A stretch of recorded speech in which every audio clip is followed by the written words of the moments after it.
Lovely. Thank you, Christina. Really pleased to be here and great to see people with us. So I'd really like to get some sort of flavour for why you're here today. So, do you have any specific questions about the concept of living more? Are you here because you just like learning? Have you got anything particular that you'd like me to cover? I'm going to talk to you about working from home and the concept of living more, which I'll obviously talk about in a moment.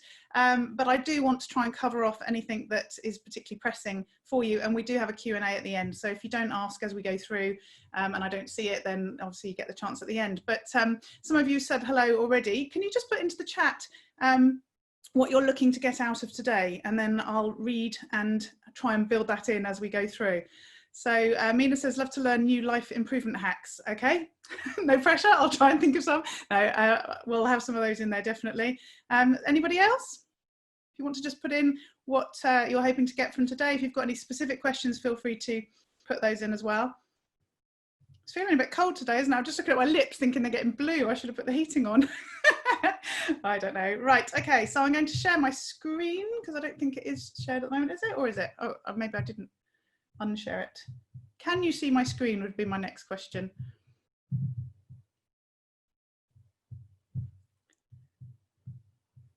So any questions, or can you see my screen? And then we will get going. Well, now I can't see the chat box. Thought I'd moved it so I could see it. Let me go over here and move it. Right, here we go. So yes, you can see my screen. Ways to get away from my desk and laptop at the end of the day. Oh yeah, that's a good one, isn't it? Time management, work-life balance, managing life and work time better. And it is hard when you're working from home, absolutely. Okay, lovely, right, so we'll get started. So how to live more whilst running a home-based business. Well, before we go much further, I'm just going to take you back to 2011, 2012. At that stage, I'd been running my business for 6 years. Early December 2011, I went to bed, woke up in the middle of the night to have this sort of ringing in my ears. I didn't know what it was. And of course, like every sort of good tech person, I got up and went into my office, came into my office to Google it to find out what was going on. And then I felt really ill and decided I needed to go back upstairs. And I managed to get halfway up the stairs and I collapsed, and then I got back into the bedroom, collapsed again on the floor, and then I came round to hear my husband shouting at me, "Jo, will you wake up?" And I wasn't actually asleep. I had actually, basically I'd had a seizure. So it all got investigated. They decided it might be epilepsy, but I did a bit of research again. I say one of my superpowers is Googling. And I found out there's 5 reasons for seizures. One of them is epilepsy. The other 4 are lack of sleep, what you're eating, your diet, drinking too much, and stress. And I pretty much was doing all 4 of those things. So I said to the doctor, let's not treat me, because if I never have another seizure, we'll never know then whether it was the treatment or the fact that it wasn't really epilepsy in the first place. And let's see what happens. And then I went off to change my life, basically. And I haven't had another seizure since. So you'll be pleased to know it clearly wasn't epilepsy, or if it is, it's controlled because I've changed my life. 2012, we went into, and my mum died of cancer within 5 days of us finding out she had lung cancer. And my late father-in-law was also diagnosed with cancer. So those 2 years really brought me up short. And I realized that all the frenetic sort of working all hours there were in my business wasn't doing me any good. And also wasn't really what I needed to be doing, on the basis that, for example, my father-in-law had worked really hard all his life for this retirement. And then within about 2 months of him actually retiring, he was diagnosed, and 4 years later, he was dead. So I realized that I needed to work for what I want now, to live now, not to think about something in the future, because who knows what the future entails. And, you know, how ironic we are now at the end of 6 months of lockdown, having never for 1 minute thought that we would end up in that situation.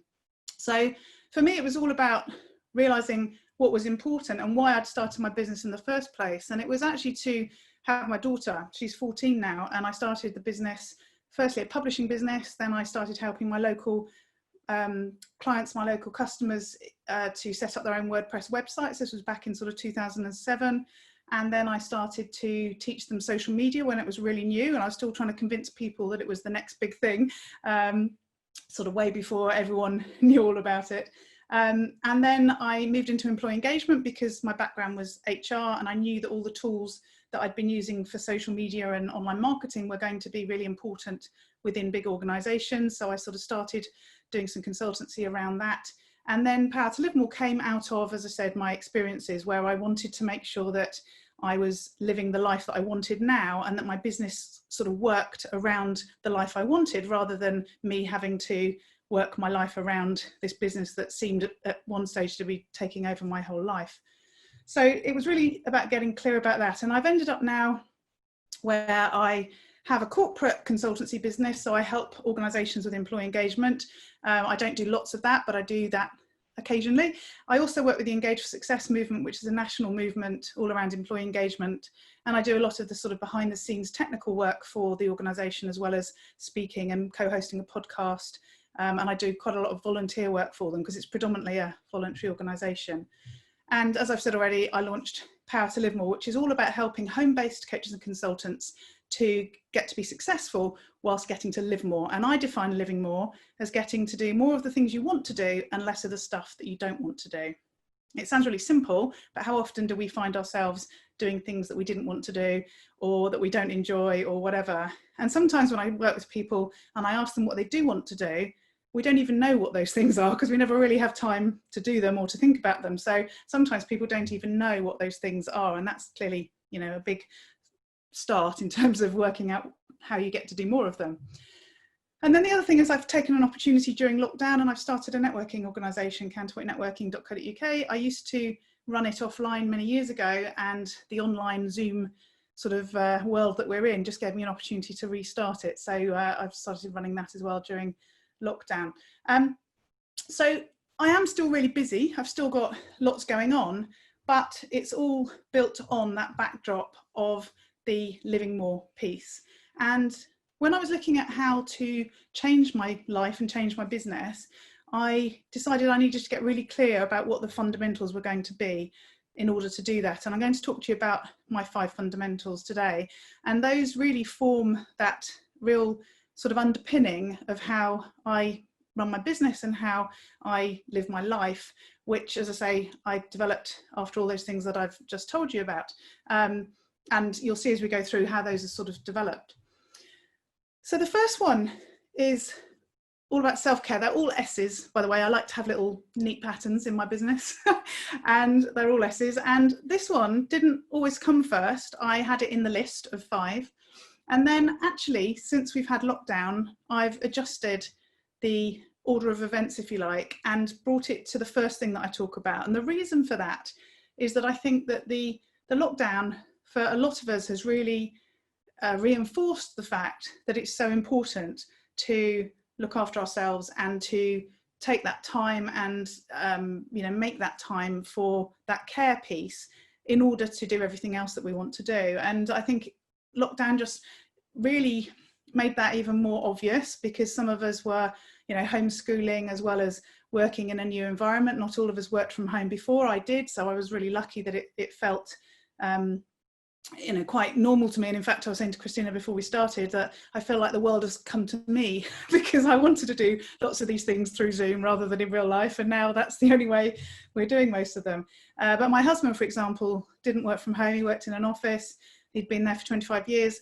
Immediately they went to lockdown, they basically said they were going to close the offices. So he's now permanently working from home, and that's been quite a difficult transition for him. I think it's way better for him, but he still doesn't think it is, because it's been, you know, a massive change. But yeah, I think because of all the challenges that we had, and aside from anything else, you know, when we've talked about working from home in the last 6 months, it wasn't just working from home, it was working from home in a crisis. So it's not, you know, the norm, and there were sort of added challenges. So I think for all of those reasons, self-care has been, you know, so important to us. And that's why, as I said, it's now first in my list of fundamentals. And when I'm talking self-care, I'm talking about mainly 4 areas, and that sort of covers most of it for me. And it's the stuff that I talked about already that caused some of my issues, caused that episode, as my daughter used to call it when she was 3. She used to do this as well. And, you know, it was the 4 areas are nutrition, you know, what you're eating, exercise, how much you're moving around, how much sleep you're getting, how good quality that sleep is. And then mindfulness is the sort of word that I would use, but being is another word that I would use, which is all around how you carve out that time, how you take that time to just stop and, you know, think or do things that stop you thinking. So some people do things like yoga and meditation. I didn't want to do either of those two things, and so quite a few years ago now, in fact around the time of launching of Power to Live More, I took up choral singing.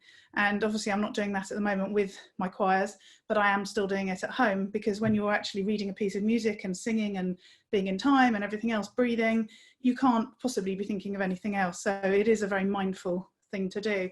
And so, you know, one of the things I talk about is finding that thing that works for you in terms of just being. And a real key part of this whole thing about self-care is thinking about why you're doing what you're doing and how you can do more of those things that you want to do and less of the stuff that you don't want to do. So, you know, why are you doing what you're doing? And, you know, thinking back to what I was doing when it all went a bit horribly wrong for me, I didn't have Power to Live More. I was still teaching social media and, as I said, employee engagement. And actually for me, the thing that really gets me going is helping other people to look at what they do in their business and their life and change it to enable them to do the things that they want to do, to have that future, that life that they want. So let's think about some of the other elements that come out of this self-care thing. Energy is such a big piece, and for me that also includes the idea of creating resilience. So I talk to people quite often about how do you make sure you have the right energy, enough energy to run your business and live the life that you want to live. Because, you know, we get up in the morning. So I've got a runny nose, hang on. We get up in the morning and we don't feel like doing anything. We haven't got the energy to really do all the things that we need to get done, and that's your morning gone generally, isn't it? Maybe even the whole day if you're not feeling energetic at all. So how can we sort of look after ourselves to enable that energy? So it's things like, you know, sleeping. I had a late meeting last night. I work with Australia quite often, and I had a meeting at 11 o'clock last night, and I had another meeting with another client in Australia at 8:30 this morning, which got cancelled at 6 o'clock this morning, which clearly I didn't know about till my alarm had gone off, and I'd only had 6.5 hours sleep. So, you know, I know that today my energy perhaps isn't as high as it could be because I didn't have enough sleep, and probably because I'm a little bit annoyed that I woke up when I didn't need to. So just being aware of that, and, you know, I knew I needed to give my energy now, and so the rest of the day I haven't got too much planned in because, you know, and I didn't know I wasn't going to get the sleep. But, you know, I knew I needed to be energetic during this session, and that maybe the rest of the day I would do some other activity that was, you know, needing less of that sort of high energy. And it's that whole thing about resilience as well, because we've really gone through a really tough 6 months. And that might be because you're at home with people that you're not normally at home with. It might be, as I said, about homeschooling. It might be that your income's taken a hit because of the change in business. It might be that you've had to change your business and do something completely different, which has meant working harder whilst trying to sort of hold everything else together. So, you know, just be really aware of that thing about resilience and how you can keep that going, keep building that rather than sort of losing it, if you like. So I've said already about the areas that I particularly look at, and I don't tell you how I think you should eat or how I think you should exercise or whatever. It's what's right for you and what you're going to consistently be able to do. So eating, you know, there's a whole host of ways that you can eat, and there's loads and loads of research out there about what you can and can't do, or what you should and shouldn't do. I'm not going to tell you, as I say, what you ought to be doing, but just to say that is something that you need to be focusing on. Moving, the same thing. I'm not a gym bunny or any of that sort of thing. We've got a treadmill. We've got a bike. I went on it once yesterday. But we've got a 3-story house. I'm up and down the stairs all the time. I've got a standing desk, and I do a lot of cooking. So I'm moving around the kitchen. In fact, where I should have organised my kitchen to make it really easy to find everything without moving very far, I've actually almost got it organised the other way. So I have to move more when I'm cooking. And that makes me feel like I'm, you know, getting that movement in. Sleeping, I've already mentioned, you know, things like having the room really dark. Top tip, I have eye masks now wherever I go, which has made a massive difference, because you often go to, you know, hotels, or we did in the olden days, and find that there's, you know, light coming through the window, whatever you do, or those flickering lights on the power cables and all that sort of stuff. I've invested in a couple of eye masks, as I said, which I didn't think I'd like because they feel like awkward to go to sleep in, but actually they make a massive difference. And I've even got earplugs now as well. I hardly ever wear them, but a few months ago the gardeners appeared. My mother-in-law lives next door and very kindly gets people to do our gardening for us, and they started making a racket in the morning, so I just reached out, put my earplugs in and went back to sleep again. So what sort of things can you have in place that enable you to get the sleep that you need? And then that being piece that I said, so what can you do to give you that time where you're not frenetically doing things or thinking things? So if meditation's your thing, they say, don't they, if you haven't got time to meditate, or if you haven't got 10 minutes to meditate, then you should meditate for 20 minutes. It's that good for you. And yoga similar. But as I said, if you don't want to do either of those two things, what else can you do? So is it that you go for a walk? Is it that you I don't know, go swimming? Can you do that now? I'm not sure. Is it that you sing? What is it that you can do which in effect gives you time to yourself, but also you can build into a regular routine so that you keep those things going. So that's the first S. That's about self-care. The second one, which used to be the first one, is about simplifying. So for me, that's about streamlining. That's looking at what you want, what you want your future to look like, what you want your now to look like, and then working out what that means you need to do in terms of activity, and then aligning your activity with that. So firstly, what's important? Do you know what your why is? Do you know what you want to do and what you don't want to do? As I said at the beginning, I think many people don't. They haven't really gone through that process. They haven't really thought about that enough, so that even if you do have some time to do what you want to do, you don't know what those things are, so you don't end up doing them. You end up frittering your time away on social media or whatever that might be. So get really clear on what's important, and then what is your vision for the future? And you might be somebody who does lots of goal setting and gets really structured about it. I'm not. I like to just see. I like to have a vision of what it's going to be like, and then I sort of corral my activity towards that vision. But other people are very structured and want to have like a 5-year goal and a 1-year goal and 5 things they're going to achieve this year and that sort of thing. And if that's you, then make sure you have got that in place so that you know what you're working to. If you're more of a vision person, then what is that vision? Write it down, perhaps create a vision board, or get some pictures on your desktop, on your computer that show what you want in your life. And that's sort of, as I said, where Power to Live More came from. I got really clear about what I wanted in my life. What I didn't have to begin with is a very clear view of who I was going to work with, what we were going to do and how that was going to happen. And that's something that you really need to do as well. So, it's all well and good having this view that you want to work in a certain way and have a certain life and all that sort of thing.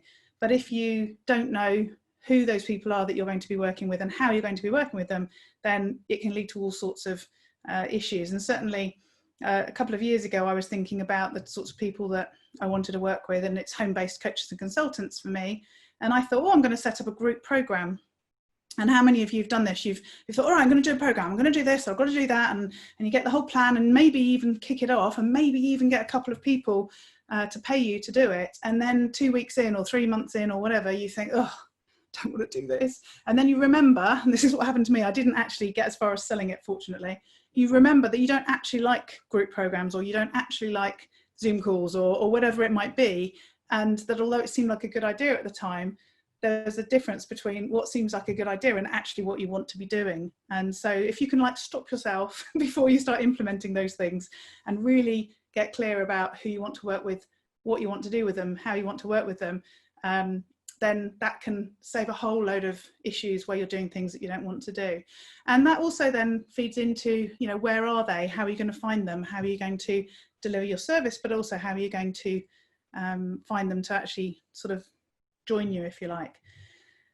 When I've got a few courses in my membership site around simplifying, and one of the individual courses is around money. It's about working out what you need, what your sort of I'm happy with this amount is, if you like, and what your stretch amount is, and then working out how your activity can get you to that position. And again, I think we start a business thinking we just want to earn money to survive or to do the things that we want to do or to have this amazing life. And we don't really ever quantify that, and we don't really ever then have those really clear strategies on how that's going to be. So I have a membership site, for example, and I know that that means I've got a certain amount of money per member each month, and I can calculate out how many members I need to get the income each month that I need. And so how are you doing that in your business to make sure that you are really clear about what you need to do, what that's going to do for you, but also all that lovely stuff around cash flow and budgeting, which again, I won't go into, that's a bit boring, isn't it?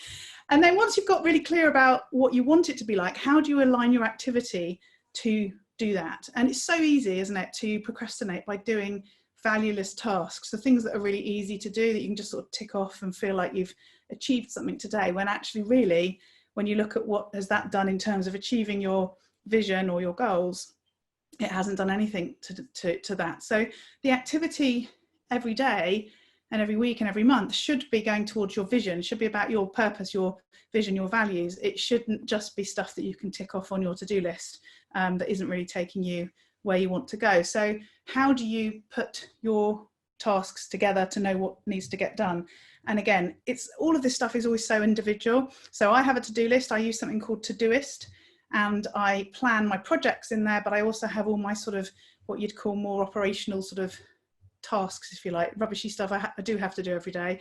But you know, the main big stuff is in there as well, broken down into tasks. Because remember, you can't do a project, you can only do a task. You can only do something, you can only action a task. You can't action a whole project. So how do you break down those big things you want to do into really small tasks, and how do you then make sure you do those on a regular basis?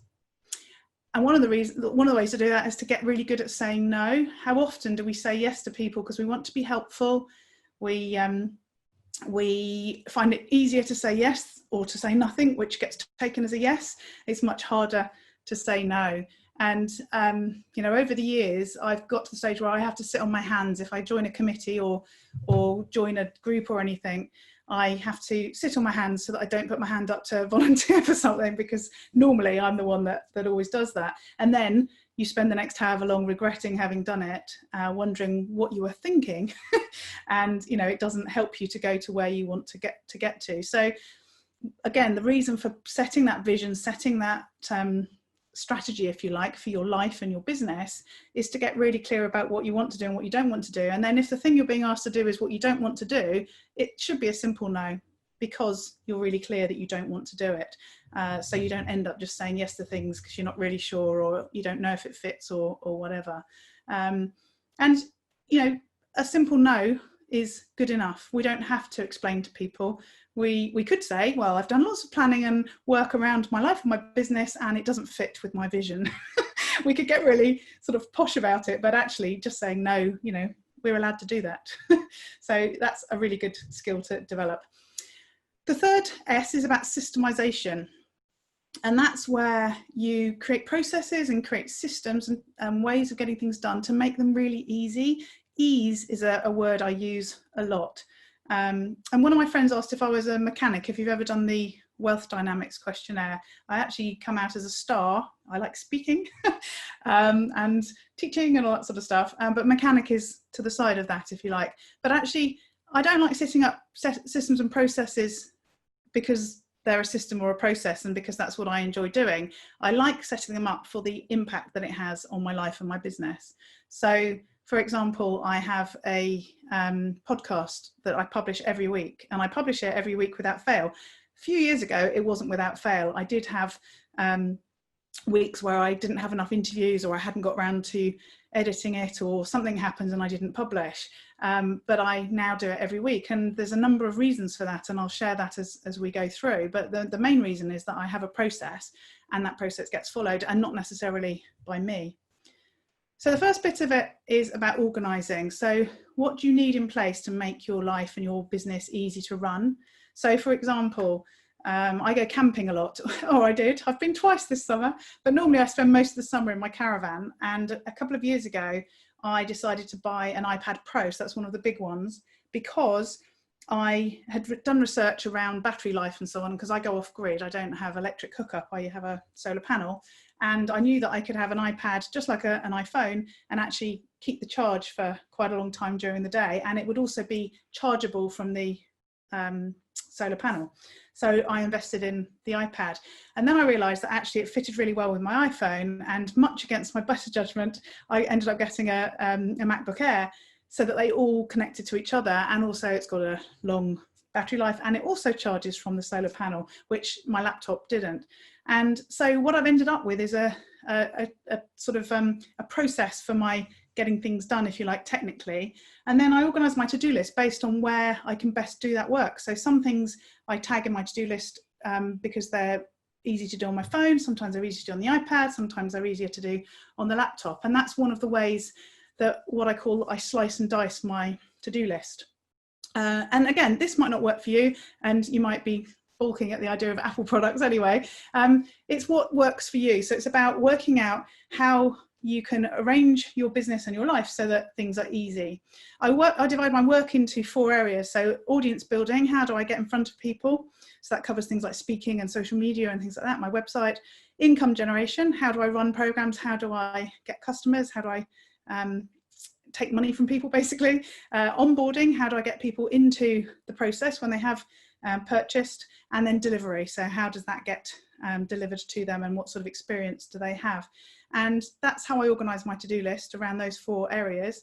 And it just gives me some structure to be able to, I don't know, say tomorrow I'm going to really focus on audience building because that's my big priority at the moment. And, you know, I'm going to be on my iPad in the garden. So these are the tasks that I can do because they work well on the iPad, and they're all around audience building.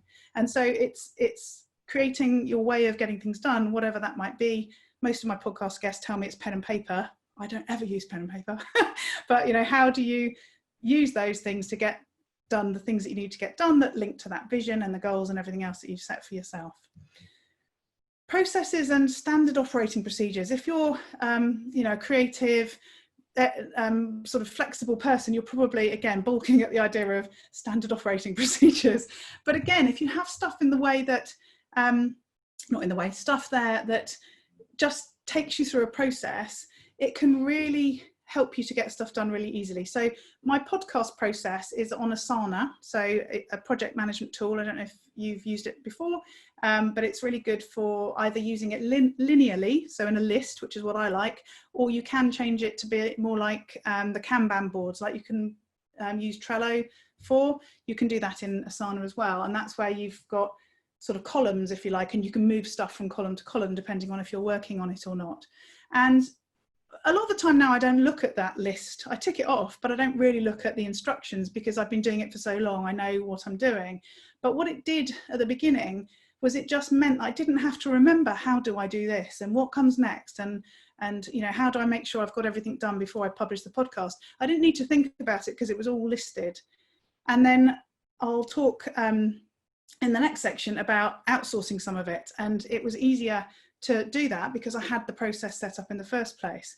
And the other thing that you can do once you've got processes and standard operating procedures is actually automation. So that's not necessarily getting other people to do stuff for you, but it's getting things set up so that it just happens without you having to do it yourself. So to give you some examples, I use Aweber for my email marketing, and there's a tagging system in there, which means that as people join your list or as they perhaps download stuff from your website, they can get tagged with a word, whatever that tag is that you've created. And as a result of that, they can get a whole series of emails from you because of that interest, if you like, that they've proved by getting tagged with that tag. So that means that when you set up for a download on your website, for example, I've just done some work over the weekend on one all around burnout and avoiding fatigue. And if you go to the download page for that and you download, or you put your details in to say that you want to get the 30 days of inspiration, it tags you on my Aweber list, and it says, because you've got that tag, send this email, and then send this one, and then send this one.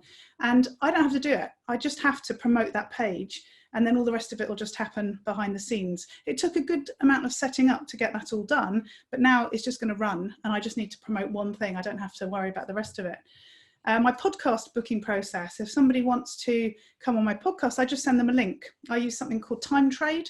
There's other options like Calendly and Acuity, where you can connect it to your calendar and you can give people a link, and it'll just take them in and show them the gaps in your calendar for whatever it is they want to book with you. So if somebody comes on my podcast, they click the link, they book a slot, it automatically drafts an email into my Gmail account ready to send to them to confirm it. It sets up a Zoom meeting and it sets up a calendar booking in my diary. And then a bit later on, I ask them to fill out a form. I send them a link to a Google form. They send me all their social media and their bio and that sort of stuff. And it goes into my CRM. I use Capsule CRM to manage my, or anybody I'm involved with in my business, basically. And they get added into that.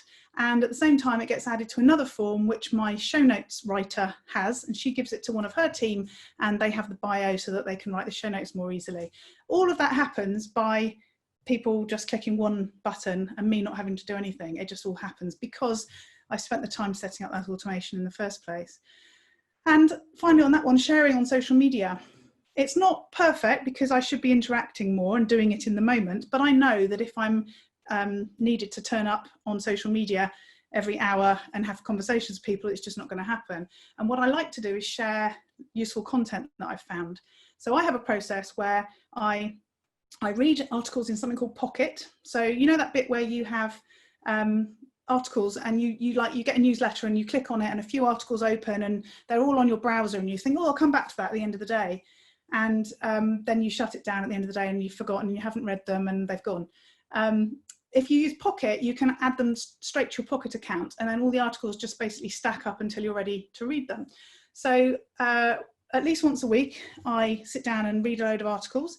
I then tag them in Pocket, and there's some automation set up behind the scenes using something called Zapier, which is an automation tool that connects 2 or more tools or platforms together and does stuff for you once you've set it up. So if I tag it, Zapier then adds that content to my buffer account, which shares to social media.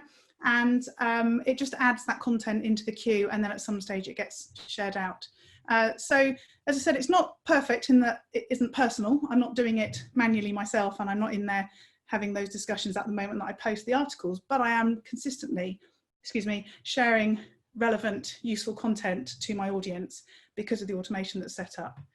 One caveat to this is don't automate a rubbish, bloated system. So once you're setting up your systems and processes, make sure they're a great system in the first place before you start automating it. Otherwise, you'll just end up with, reams of stuff going on that isn't needed and, still doesn't really give you ease because you've got more things that could break down and so on. The other thing is to think about what tools you use. As I said, a lot of my podcast guests are really into their pen and paper.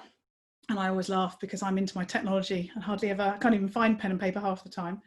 But the one thing you must remember with tools is you've got to get the right tool for the job. And the key to that is to start with the job, not with the tool. So how often I've just thrown a ton of tools at you. You might be scribbling them away thinking, oh, I'm going to go and check that one out.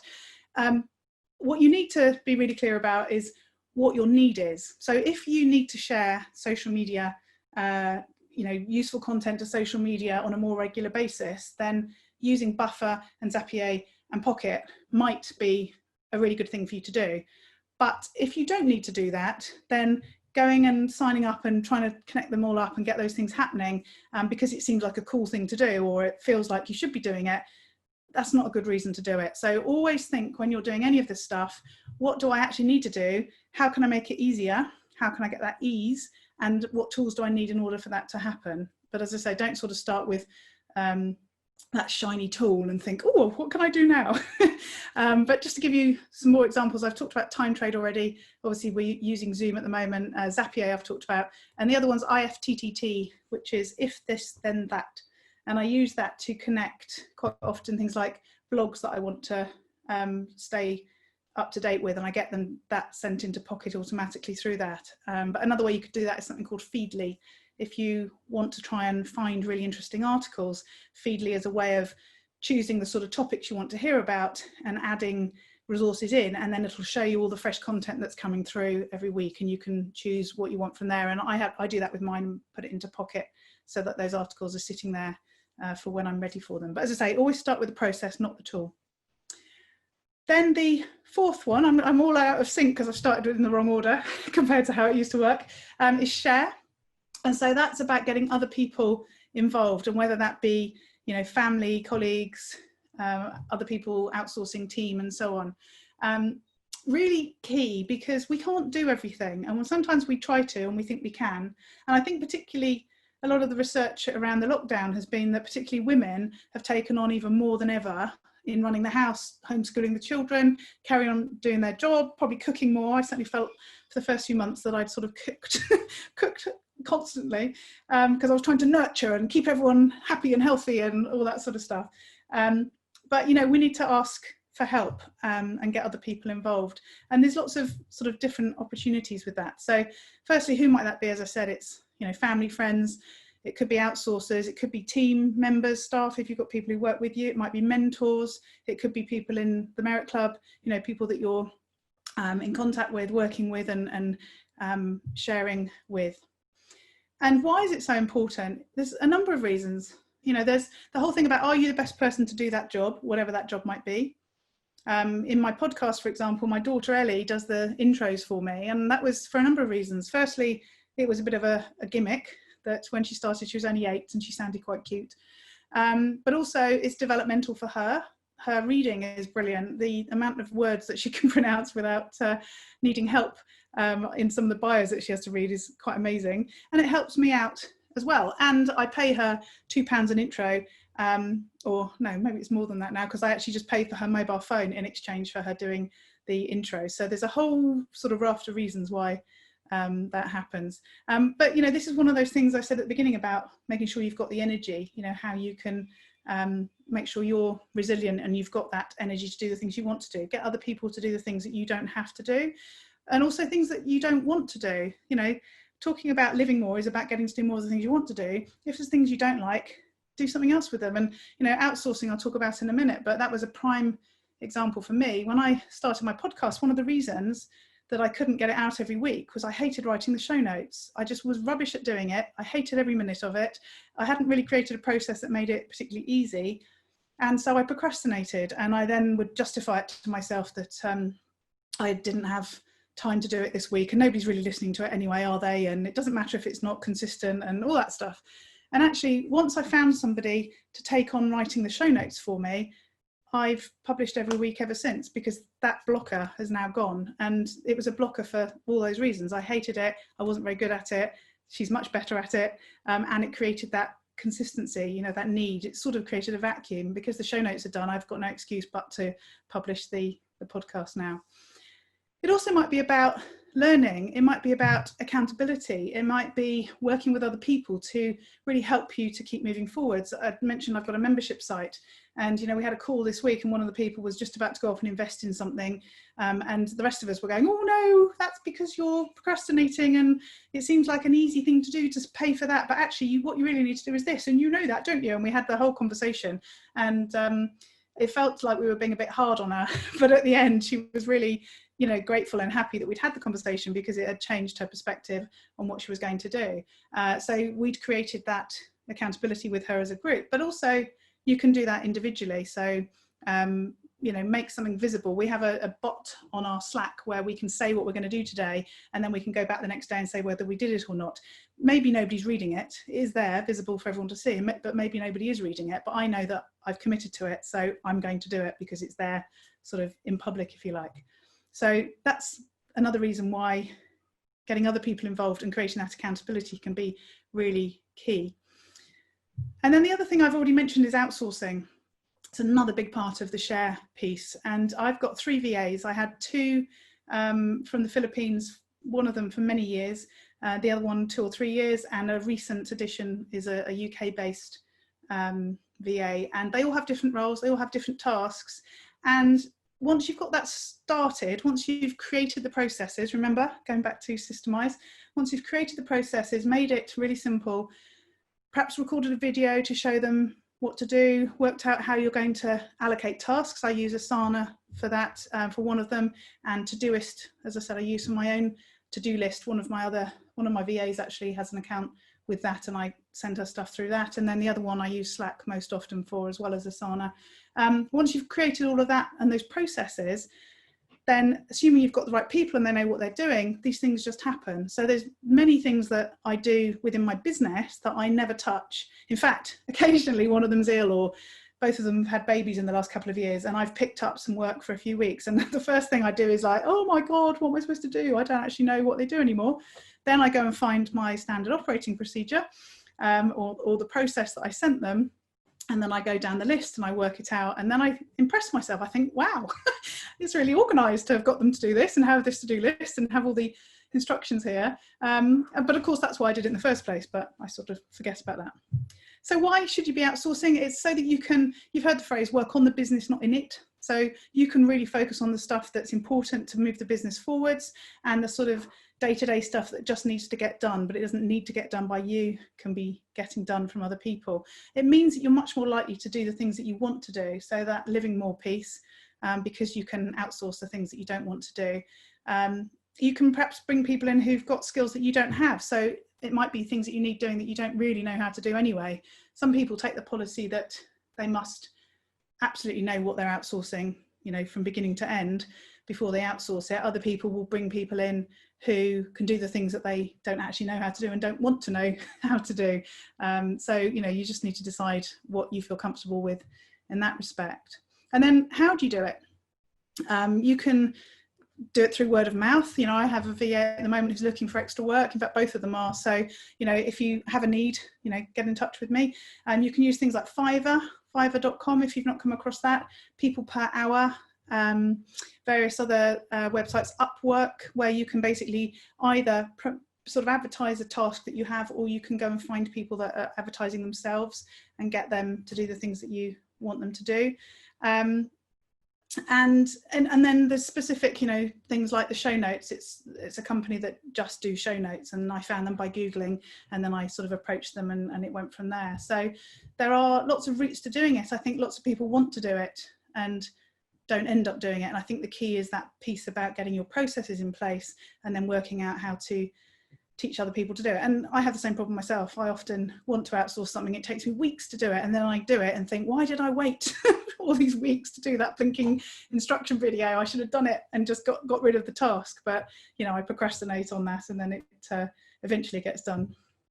But again, the caveat to this again is don't outsource a rubbish bloated system. You know, you don't, and aside from the automation bit where it might break down, when you're outsourcing, you don't want to be paying somebody to do something that takes 3 times as long as it needs to take. So make sure that what you're outsourcing is the definitive version, if you like. Oh, I'm galloping through. I hope I'm not talking too quick. There should still be time for questions. And then the last S is about sustain. And this didn't exist to begin with when I started with the 5 fundamentals, but I realized it was a real gap. Which is, if you imagine that thing about you've decluttered your whole kitchen and it's looking amazing, and then like 3 weeks later you need to do it all again because you don't maintain it. And it sort of made me sort of realize in business and in our lives generally, we do that a lot, that we really put lots of energy behind something, we make it happen, but then we don't implement a way of keeping it happening or keeping that sort of maintenance going so it doesn't get back to how it was before. So the 5th S is all about sustain, and that's about things like habits and routines. How can you create a way of taking small daily actions to get things done and keep getting done? And an example of that, my accounts. Every year my accountant has to wait until the very last minute, and I must completely annoy him because it's right to the deadline, it's just after Christmas and everyone else is in the same position. This year I emailed him a month ago, and in fact I've had to chase him up to find out why he hasn't done my accounts yet. And that's because every week I have a routine to reconcile my account system and my bank account, and I have religiously done it for about the last year, and it never used to happen before, bearing in mind I've been in business 15 years. And that's because I've created a routine and a way to do that. What other things can you like put together? I normally listen to loads of podcasts. Obviously I do podcasting myself, and normally that's when I walk or when I drive. And through lockdown, actually my podcast listening's gone down because I don't walk anymore in that same way. And if I'm on the treadmill, I want to watch something on my iPad as opposed to listen, because it's a bit boring just standing in one place or walking in one place. But you know, what can you put together? Somebody I work with talks about washing up being a really mindful activity. And certainly my best friend loves washing up, and you know, she would do it for that sort of calming effect that it has on her. Some of us hate it, so it wouldn't have the same effect. But what have you got that you can sort of build in that gives you that feeling of, you know, what you want, you know, that nice feeling? You know, how can you create these rituals? So I often, when I'm reading business stuff, I have a coffee, and in the summer I sit in the garden, I sit in my armchair in my office, rather than doing it all sort of business-like, if you like. So that's one of my rituals. A friend of mine likes green tea, so she's bought herself one of those posh green teapots and things, and she does this whole thing with green tea. That's a ritual that she's created to give herself that calm and that time on her own. So what rituals can you put in place? And then the last couple of things on Sustain are around self-development. How do you keep improving? How do you keep learning? And how do you keep moving forwards with a view to what you want that vision to be, and where are you with it? So you know, if things aren't working, how can you improve them for next time, or how can you tweak what you're doing? You know, ideally build in some structure. So have a weekly review, have a monthly review. If that sounds too structured for you, then just have a thing. I for example, when I go to sleep, I often think about my business, or I think about certain aspects of my business. I'm not sure if that's helpful in terms of having a sort of ritual for it, or whether it just sends me to sleep. But that is where I do a lot of my thinking. So how can you build that in, and how can you, you know, look at whether you need to outsource more, or whether you can automate something that you're not automating at the moment, and whether you can review, are you actually living more? Are you doing what you want to do? And are you minimizing all the stuff that you don't want to do? So those are my 5 fundamentals. Just remember that it's always a work in progress. None of us are perfect. And, you know, certainly I have to keep reviewing some of this stuff as we go through. So just so you are aware again, the 5 fundamentals: self-care, simplify, systemize, share, and sustain. And if you're interested, I have got a checklist on my website which takes you through each of those fundamentals and asks you questions, and you can tick off whether you're doing those things, or whether that might be an area to reflect on and do something different with. So 10 minutes left for questions. I know I was talking too quick.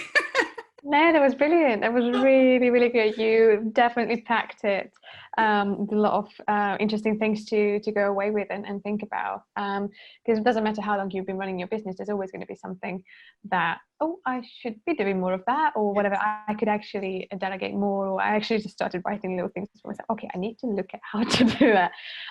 Various things that, you know, as you implement new processes and things. Yeah.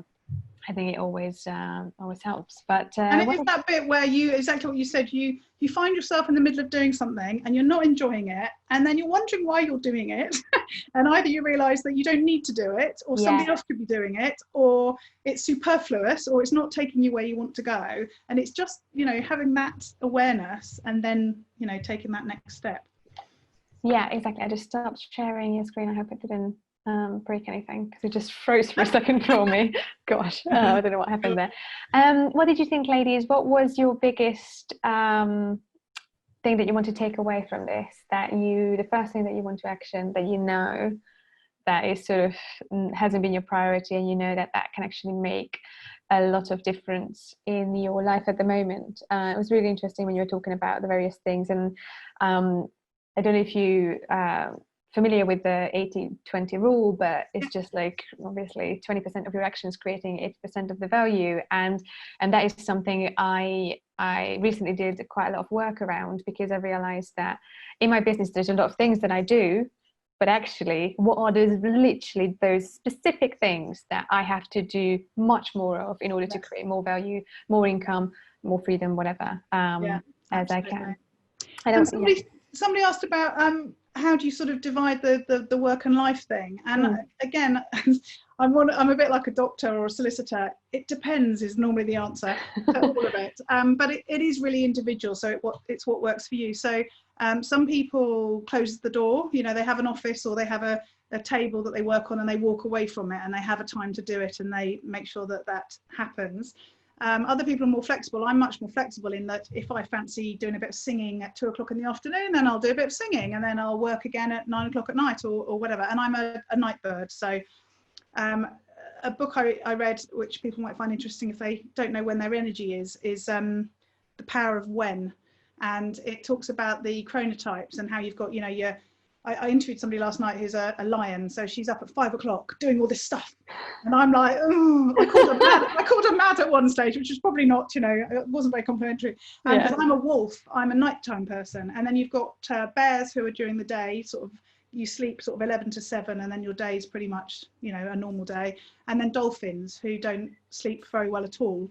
And once you've worked out where your energy lies, where it is, it can be really helpful as well. So when I was in corporate, I used to, everyone else was going home at 5 o'clock and I'd be in the office till like 8 or 9 o'clock. And I just thought I was, extra committed or not very organized or didn't have a social life or whatever. I now realize it was because I was just warming up as everyone else was warming down, because nighttime is my time, sort of thing. So, it's about understanding that stuff as well. Totally. What was the name of that? The Power of When. Power of When. Okay. And that it tells you all about the theory at the beginning, and then the second half of the book tells you for each of the chronotypes when the best time is to do things. So when to make decisions, when to drink coffee, when to go to sleep, when to have meetings, whatever. So it's really, really helpful. Yeah, I think, you know what, a lot of these things, I think, and maybe some of you ladies agree with me on this, we feel that we have to live in a certain way in order to have,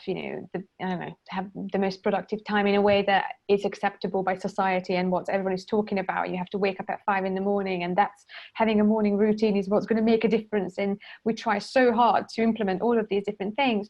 But it's so right what you were saying, Jo, at the moment, that, it's not about that. It's about knowing exactly what works for you. And that's the hardest thing, because there is not such thing as a formula of like, if you follow this and this and this, that's going to give you the life that you want. Because we have to accept the fact that we're all very different, and it takes a little bit of time to actually sit with yourself sometimes and just figure it out for yourself. Yeah, and I think it's literally about having someone like Jo and having talks like this that we had today is about just getting you thinking about what are those different areas for you, and what are the things that you need to strengthen a little bit and do better. But very, very important that I always feel is don't put too much pressure on yourself. You don't have to, there's not a thing that you have to get right. It's not so much about if you don't follow this process, whatever that is that whoever set out, who has £1 million pound right now is doing. It's not, you're not doing that. It doesn't mean that you're not successful in some way that you define for yourself. Exactly. So. And two phrases to that. The one I used to use when I did social media consultancy was, you can only do what you can only do. So, just do what you can, and that's good enough. And the other one that I talk about all the time is done is better than perfect, because how many of us are real perfectionists, and we're not ready to launch something or send an email or do something or create a program or whatever because it's not perfect yet. Well, it never will be.